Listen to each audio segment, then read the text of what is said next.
दोस्तों, अभी तक हम जो बातें कर रहे थे लोगों से, उसमें आम लोग हुआ करते थे, एक आध नेता होते थे और कुछ जनरल सामान्य बातें होती थी किसान आंदोलन को लेकर के, कितना विस्तार हो रहा है, उखड़ रहा है या पीछे जा रहा है या आगे बढ़ रहा है, तो हम उससे बातें होती थी।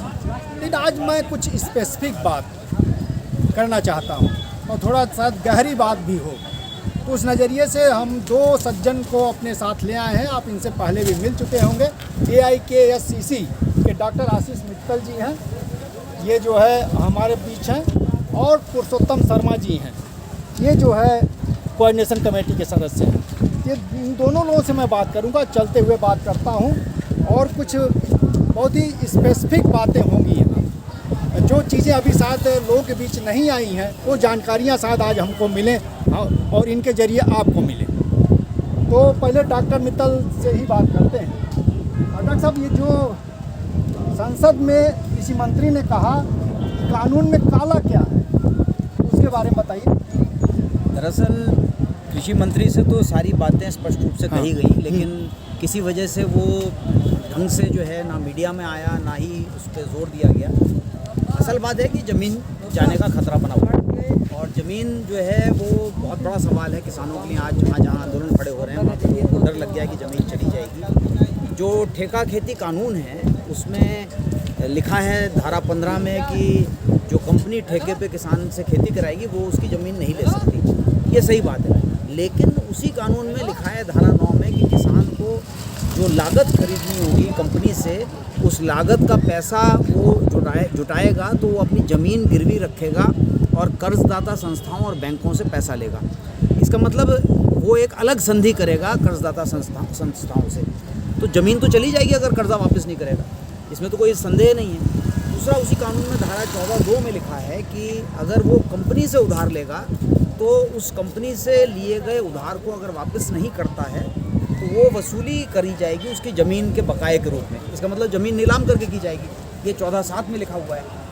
तो ये दो बातें बहुत स्पष्ट करती हैं कि ज़मीन किसान की नहीं बचेगी इस कानून के रहते। और इसी भी एक चीज़ और स्पष्ट करिए, क्या जो कॉन्ट्रैक्ट होगा किसान और कॉर्पोरेट भी, उसमें कॉर्पोरेट भी उस पर लोन ले सकता है, ऐसा भी कुछ है?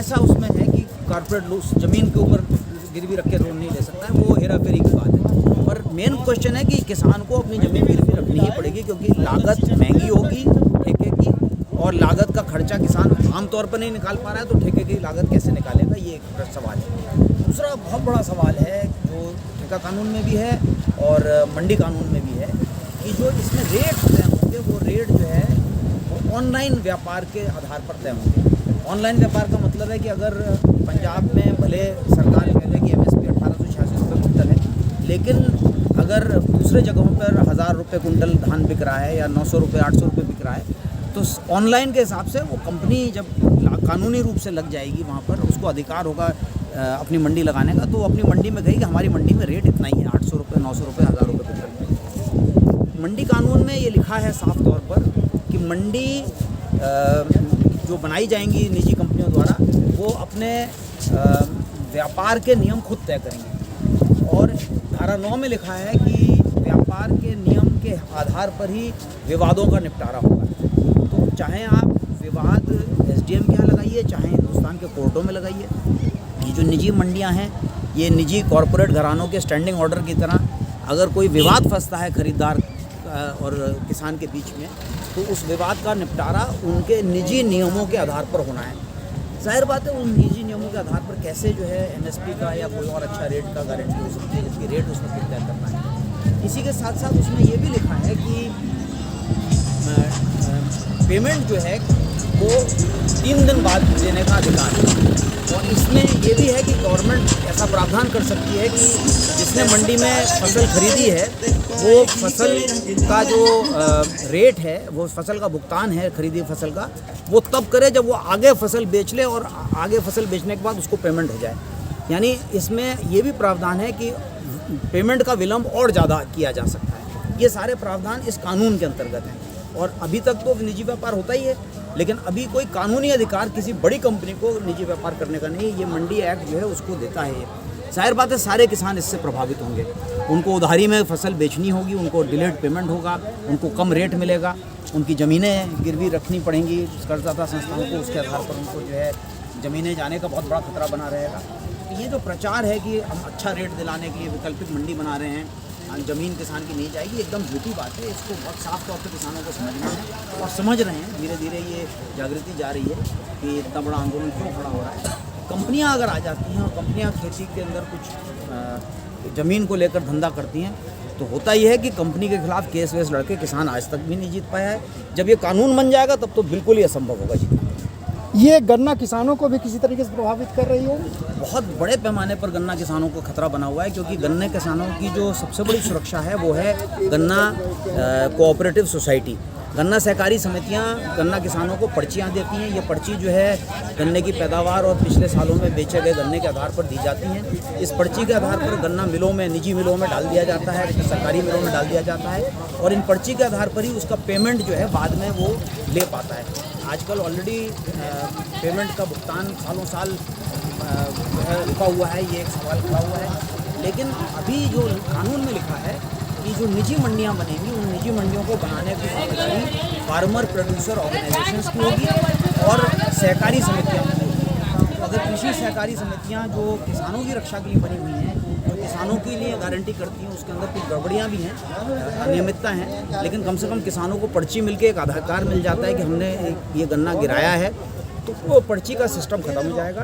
ये सहकारी समितियां जो है मंडियों का संचालन करेंगी, कंपनियों की मंडियों का संचालन करेंगी, कॉर्पोरेट की सेवा करेंगी, कॉर्पोरेट की सेवा में जुट जाएंगी। जो कोऑपरेटिव सेक्टर किसानों की सेवा के लिए बना है वो कंपनियों की सेवा के लिए बना दिया जाएगा। ये परिवर्तन ये कानून कर रहा है। जाहिर बात है गन्ना किसान तो पूरी तरह से बर्बाद हो जाएगा। अभी मैं आपको नहीं चाहूँगा आपके पास फिर जो है पुरुषोत्तम जी, अगर आपसे पूछें कि ये आंदोलन जो है, क्योंकि पांचों मोर्चों से हट कर पंचायतों पर चला गया है, पंचायतों में क्या कोई नई चीज़ जुड़ रही है? कुछ नया हिस्सा समाज का नया तबका जुड़ रहा है जिसको देखा जाए ऊपर के लोग नहीं देख पा रहे हैं? बिल्कुल, ये आंदोलन अब अपने नए विस्तार की ओर गया है और ये हमारे आंदोलन का एक किस्म से कहिए तो तीसरा चरण है। एक चरण था हमारा जब पंजाब में ये शुरू हुआ था, दूसरा चरण दिल्ली पड़ाव था और अब ये तीसरा बड़ा चरण है जब हम गाँवों की तरफ बढ़े हैं। और अभी आंदोलन का जो पूरा केंद्र है वो भारत के अब गाँव बनते जा रहे हैं और गाँवों की तरफ जो है इस केंद्र के जाने का एक मकसद ये भी है कि एक तो इस आंदोलन को ज़्यादा व्यापक, पूरा राष्ट्रव्यापी इसका स्वरूप दिखे, एक तो ये है। और दूसरा ये है कि ये सिर्फ किसान आंदोलन नहीं है, बल्कि ये जो 3 कृषि कानून हैं, इन 3 कृषि कानूनों का सीधा संबंध वो इस देश के जो ग्रामीण गरीब हैं, उनमें खास करके दलित हैं, खेत मजदूर हैं, मुस्लिम्स हैं, जो आपके बटाईदार किसान हैं, जिन बटाईदार किसानों में बड़ा हिस्सा वही दलित खेत मजदूरों और मुस्लिम गरीबों का है, क्योंकि मध्यम किसानों की खेती जो है सरकार की गलत नीतियों के कारण लगातार घाटे में गई और उस घाटे की खेती को मध्यम किसानों का एक हिस्सा जो है वो सहन नहीं कर पाया। तो इसलिए उसने कोई रोज़गार के अन्य रास्ते तलाशे हैं और अपनी ज़मीनें दे दी हैं ठेके पर, बटाई पर गाँव में। तो आप पश्चिमी उत्तर प्रदेश में देखें तो इधर लगभग 50% ज़मीनें हमारी जो हैं वो बटाई पर चली गई हैं, ठेके पर चली गई हैं। और बिहार में जब आप जाते हैं तो वो 70% तक ये आंकड़ा चला जाता है।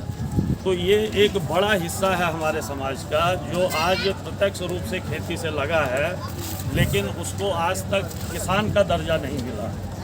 तो एक तो ये है कि उस हिस्से को भी कैसे जो है इस लड़ाई का भागीदार बनाया जाए, ये इन पंचायतों के जरिए जो है हम लोग विशेष प्रयास इसमें कर रहे हैं कि निचले तबकों को, उन तबकों को जो अभी किसान की श्रेणी सरकार की तरफ से नहीं है और जिनकी भागीदारी अभी इस आंदोलन में उस तरीके से दिखाई भी नहीं दे रही थी, तो उन लोगों को कैसे हम इस आंदोलन का भागीदार बनाएं। एक तो इसके लिए एक विशेष प्रयास हम लोग ग्रामीण इलाकों में कर रहे हैं और इन पंचायतों के जरिए जो गाँवों में अभी बड़ी बड़ी महापंचायतें हो रही हैं उसमें आप देख भी रहे होंगे कि पश्चिम के अंदर भी जो गरीब तबका, मुस्लिम तबका, दलित, ये सब जो दिखते नहीं थे अभी तक किसान आंदोलन में इस दौर में, लेकिन उसमें उनकी भागीदारी बढ़ी है। और यहाँ भी आप देख रहे होंगे कि आंदोलन के मोर्चे पर भी वो लोग आपको दिखाई देते हैं। यहाँ तक कि जो 250, 250, 250 के करीब जो किसान यहाँ शहीद हुए हैं इस पूरे आंदोलन में,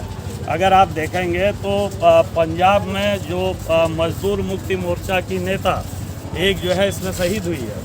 आप देखेंगे तो महाराष्ट्र से आई हुई आदिवासी किसानों की नेता इसमें शहीद हुई है। तो शहादत देने में भी उन हिस्सों की भागीदारी है। नहीं, हमको जरा समझाइए कि ये जो कहा जा रहा है कि देखिए किसान है और मजदूर उसके खेत पर काम करता है, तो दोनों बीच एक अंतर्विरोध है और उसको लगता है कि भाई जो किसान है जो खेती उसकी जाएगी, मेरा उसमें कोई नुकसान नहीं है, या कोई और आएगा शायद मुझे अच्छी मजदूरी मिले। ये मजदूरों कैसे जोड़ रहे हैं, वो क्या मुद्दे बन रहे हैं उनके? नहीं, अभी तो हम जिस बात को बता रहे हैं लोगों को वो ये है कि इन कानूनों के लागू होने के बाद किसानों पर जो हमला होगा, खेती पर जो हमला होगा, उसको तो थोड़ा समय लगेगा, लेकिन पहला हमला जो इसका तुरंत इम्प्लीमेंट होते ही होना है वो है बटाईदार किसान जो है खेती से बाहर होंगे। क्योंकि जब कॉरपोरेट जो है खेती में जाएगा तो वो लालच देगा कि भाई इस बटाईदार और आज के जो गरीब किसान आपका यहाँ पर जो भूमिहीन खेत मजदूर जो आपसे ठेके पर खेती लिया है, बटाई पर खेती लिया है, उससे ज़्यादा हम आपको मुनाफा देंगे और आप जो है हमको कॉन्ट्रैक्ट पर खेती दीजिए। तो सबसे पहले वो हिस्सा बेदखल होने वाला है जिसको मैं कह रहा था कि 50% पश्चिम में और पूर्वांचल में पहुंच जाएं और बिहार में पहुंच जाएं, तो 70% वो हिस्सा सबसे पहले ज़मीन से बेदखल होने वाला है। दूसरा जो है पीडीएस सिस्टम पर ये कानून सबसे बड़ा हमला कर रहे हैं। क्योंकि इन कानूनों के बनने के बाद क्या होना है, जब प्राइवेट मंडी हो जाएगी तो सरकारी मंडी रहेगी, सरकार कह रही है, लेकिन वो सरकारी मंडी में कैसे काम होता है, वहाँ एमएसपी पर तभी खरीद होती है जब सरकार उन राज्य सरकारों को, केंद्र सरकार बैंकों से कैश क्रेडिट दिलाती है। उस कैश क्रेडिट से राज्य सरकारें किसानों की फसल को एमएसपी पर खरीदती हैं और उस खरीदी हुई फसल को फिर केंद्र सरकार जो है जो भारतीय खाद्य निगम है उसके लिए खरीदता है और उस भारतीय खाद्य निगम के माध्यम से फिर वो जो है सस्ते गले के राशन की दुकानों के जरिए पीडीएस सिस्टम के जरिए पूरे देश में गरीबों के बीच जो है सस्ते खाद्यान्न का वितरण होता है। तो ये जो होने जा रहा है उसका सरकारी मंडी रहते हुए भी, क्योंकि सरकार अब जो है आने वाले समय में कैश क्रेडिट राज्यों को देना बंद करने जा रही है, तो राज्य सरकारें फिर सरकारी मंडियों के जरिए किसानों की फसलों की खरीद नहीं कर पाएंगी और जब वो नहीं करेंगी तो अनाज जो है एफसीआई के गोदाम में न जा कर के वो अडानी के गोदामों में जाएगा और जब अडानी के गोदामों में अनाज चला जाएगा तो हम ये बता रहे हैं कि भाई कॉरपोरेट को मुनाफे के लिए खेती करेगा या मुनाफे के लिए जो है अन्न का व्यापार करेगा, उसको अगर शराब बनाने में ज़्यादा मुनाफा होगा तो वो अपने गोडाउन के सारे अनाज को शराब फैक्ट्री में पहुंचाएगा। उसको अगर इथेनॉल बनाने में सबसे ज़्यादा मुनाफा होगा वो अपने गोडाउन के अनाज को इथेनॉल बनाने की फैक्ट्री में शिफ्ट करेगा। वो गरीब की थाली में भोजन देने के लिए जवाबदेह नहीं बनेगा। इसलिए जो है ये जो भूख का सौदा ये सरकार करने जा रही है, ये जो भूख का व्यापार ये सरकार करने जा रही है और इस तरीके से पूरे हमारे अन्न पर कॉरपोरेट का कब्जा करा करके इस देश के 70% लोग जो आज पीडीएस सिस्टम पर जो है निर्भर हैं, वो पीडीएस सिस्टम को जो है ये कानून खत्म कर देते हैं। और आप जानते हैं कि सरकार पहले से कह रही है कि हम जो है पीडीएस सिस्टम में अब अनाज नहीं देंगे, हम उसके बदले नगद राशि जो है गरीबों के खाते में भेजेंगे। तो हमने देखा है कि भाई नगद तो आप गैस की सब्सिडी भी भेज रहे थे, खत्म कर दिया, लेकिन इस बार गैस की सब्सिडी 2 रुपया 2.5 रुपया आई है लोगों के खाते में, जो 350 रुपये से शुरू हुई थी। और 31 मार्च के बाद सरकार ने ऐलान कर दिया है कि वो गैस सब्सिडी खत्म करेगी। तो जब 150 रुपया हम जब गरीबों को कह रहे हैं कि भाई 150 रुपया अगर सरकार ने खाद्य सब्सिडी आपके खाते में डाल दी और कॉरपोरेट ने 150 रुपया किलो चावल कर दिया, तो आप 1 किलो चावल में तो अपने परिवार को 1 महीना नहीं पाल पाओगे। तो ये जो तीनों कृषि कानून हैं, हमारा ये मानना है कि किसानों को अपने जाल में फंसाने में कॉरपोरेट घरानों को, मल्टीनेशनल कंपनियों को 10 से 20 साल लगेगा। किसान तो 10 से 20 साल बाद मरेगा, लेकिन इस देश का वो गरीब, वो मजदूर जो पीडीएस सिस्टम पर निर्भर है, वो चाहे गाँव का है चाहे वो शहर में हमारे बच्चे हैं। और दूसरा जो गांव का जो बटाईदार किसान है, आज जो बटाई और ठेके पर कर रहा है, जो हमारे गांव का ही दलित है, हमारे गांव का ही हमारा कल तक का खेत मजदूर है, हमारे गांव का ही गरीब मुसलमान है, जो मध्यम किसानों के घाटे की खेती को अपने पारिवारिक श्रम से कर रहा है और इस तरीके से अपने परिवार को चला रहा है, तो सबसे पहले वो बेदखल होने वाला है। तो इसलिए हम ये मानते हैं कि भाई वो जो हिस्सा है समाज का, ये जो कृषि कानूनों के खिलाफ लड़ाई है, ये उसकी पहले एजेंडा है, ये उसकी पहले लड़ाई है। और हम ये समझाते हुए पूरे देश में भी उसको गोलबंद करने की तरफ बढ़े हैं। और आपने देखा होगा कि कल हमने दिल्ली के अंदर से झुग्गी झोपड़ी के जो शहरी गरीब हैं, उन शहरी गरीबों को हम लोगों ने गोलबंद करके हम इस मंच पर लेकर के आए। हमने यहाँ जो है पूरी जुलूस उनका निकाला। इस मंच पर जो है किसान आंदोलन के साथ अपनी एकजुटता दिखाते हुए कि भाई ये हमारी भी लड़ाई है। इस दिल्ली के शहरी गरीब यहाँ पर आए। हमने पंजाब से जो है मजदूर मुक्ति मोर्चे के बैनर पर हमने सैकड़ों जो है गरीबों को यहाँ उतारा इसी के पक्ष में। डॉक्टर साहब, अभी आप बोल रहे थे कि कुछ पश्चिम बंगाल में अभी माना जाता है गेहूं, धान और कुछ एक आध फसलें ही एमएसपी के दायरे में हैं, और कुछ और फसलों को भी आप लोग शामिल कराने के लिए अलग से कोई रणनीति योजना बना रहे हैं क्या? चुनाव की तैयारी में ममता बनर्जी ने आलू को पर एमएसपी घोषणा करने की घोषणा कर दी उन्होंने, लेकिन आलू का रेट घोषणा एमएसपी क्या हो, उसकी खरीद की गारंटी क्या हो। इसी तरह से धान की खरीद वहाँ पे बंगाल में ना के बराबर होती है न्यूनतम समर्थन मूल्य पर। ये सारे सवाल बंगाल के आंदोलन के सवाल हैं। इसमें किसान अगर लड़ेंगे तो निश्चित तौर पर अभी चुनाव का माहौल है, लेकिन अगर ये चुनाव के माहौल में ही क्यों नहीं आप लोग हस्तक्षेप कर रहे हैं? मामला नहीं समझ में आ रहा। यही हस्तक्षेप है चुनाव के माहौल में कि सब लोगों को मजबूर हो जाए कि किसान आंदोलन इससे पीछे नहीं हटेगा। जो सरकार बनेगी उसको ये मांगें देनी पड़ेंगी। यही उसकी एकमात्र गारंटी है कि कोई ऐसी सरकार सामने आए जो कम से कम इतना देने को तैयार हो। ये आंदोलन बढ़ना चाहिए, ये मेन बात है। आप दोनों लोगों से मैं एक सवाल कर रहा हूँ कि एक जो बातें पुरुषोत्तम जी कहें, क्योंकि अभी तक उसको लेकर भ्रम बना हुआ कि किसान हैं जो परेशान होंगे कारपोरेट के आने से, मजदूर है या गरीब तबका उसको कोई ज़्यादा परेशानी नहीं होने जा रही। लेकिन जैसा विश्लेषित करके पुरुषोत्तम जी बताए हैं, उसमें लग रहा है कि सीधे सबसे ज़्यादा असर उन पर पड़ने जा रहा है। तो अगर जमीनी स्तर के लोग शामिल हो रहे हैं, चीज़ें बढ़ रही हैं, ऊपर क्यों नहीं दिखाई दे रहा, ये बताइए। देखिए, आधी आबादी पश्चिम उत्तर प्रदेश के गाँवों की वो भूमिहीन गरीब किसान है, और ये ज़मीन पर चाहे भले दूसरे की ज़मीन उस पर जिसकी निर्भरता अपने पशुपालन को लेकर है, अपने रहने को लेकर है, बहुत सारे गाँवों के आधार को लेकर ही वो जिंदा रहता है और शहर के अंदर छोटे मोटे काम करके वापस आता है। आंदोलन में उसकी भागीदारी लगातार स्थानीय कार्यक्रमों में यहाँ पर भी हो रही है, लेकिन आंदोलन इस दौर में ग्रामीण अंचल में फैल गया है और वहाँ पर सभाएं, महासभाएं और धरने हो रहे हैं। और इसी वजह से ऐसा लगता है कि जो भीड़ 26 तारीख से पहले इन बॉर्डरों पर थी, 26 तारीख का कार्यक्रम था, उसकी तैयारी में लोग आए थे। दोबारा हम लोग ऐसा कार्यक्रम दिल्ली में जाने वाला तय करने जा रहे हैं। जब भी तय करेंगे तो वो भी होगा, लेकिन फिलहाल ये टास्क सामने आ गया है, सबको दिख रहा है कि हम पूरे देश के ग्रामांचल को खड़ा करें इन कानूनों के विरोध में और एमएसपी के गारंटी कानून के पक्ष में। तो वो दौर खड़ा हो रहा है। पुरुषोत्तम जी, आगे क्या कोई इस तरह का प्रोग्राम संयुक्त बैनर से, जैसे किसान मजदूर एकता रैली, किसान मजदूर या कर्मचारी या यूथ, इस तरह कोई आगे योजना बन सकती है क्या? देखिए, ट्रेड यूनियनों से भी हम लोगों की बातचीत हो रही है और वो लोग भी समय समय पर हमारे इस आंदोलन के समर्थन में कार्यक्रम लेते रहे हैं। ग्रामीण इलाकों में हम लोगों ने जो लेफ्ट पार्टी से संबंधित खेत मजदूर संगठन हैं और जो ग्रामीण गरीबों के हमारे संगठन हैं, उन सभी संगठनों को हम लोगों ने जो है गोलबंद करना शुरू किया है और उनको इस आंदोलन में जो है उतारना शुरू किया है उनके अपने एजेंडे के रूप में। सरकार जिस तरीके से विभाजन दिखा रही है कि भाई ये तो धनी किसानों का आंदोलन है और गरीब और मध्यम किसान को तो इन कानूनों से फ़ायदा है, लेकिन मैं ये कहना चाहता हूँ आपके चैनल के माध्यम से कि जो बड़ा वो है फार्मर है, उसको इन कानूनों से कोई नुकसान नहीं है, उसको तो फ़ायदा ही होगा। नुकसान अगर है तो गरीब और मध्यम किसान को है, क्योंकि खेती पर उसी के हमला होना है, उसी की खेती को जो है हड़पने की पूरी साजिशें हैं। और ये इस सरकार ने तो सीधा हमला किया है। सुझाव तो मनमोहन सिंह जी ने भी दे दिया था कि भाई घाटे की अगर खेती हो रही है तो छोटा और मध्यम किसान जो है वो रोजगार के कोई और रास्ते तलाश सकते। तो ये भारत के शासक वर्ग की पूरी पॉलिसी है और पूरी दुनिया के लेवल पर यही चल रहा है कि खेती के कॉर्पोरेटीकरण के जरिए ज़मीन को और अन्न के बाज़ार को, देखिए ये असल में अन्न और पानी के बाज़ार पर कब्जे की लड़ाई है पूरे दुनिया के अंदर।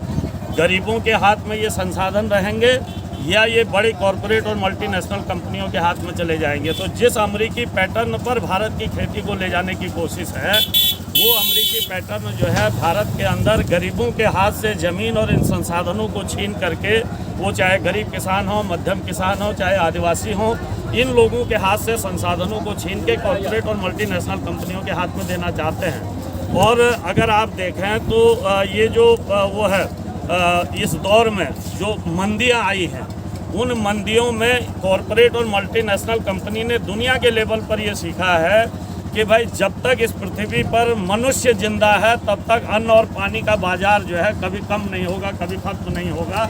इसलिए इस पर वो कब्जा करना चाहते हैं ताकि वो अपने तरीके से जो है दुनिया को और मनुष्य को अपनी उंगलियों पर नचा सके।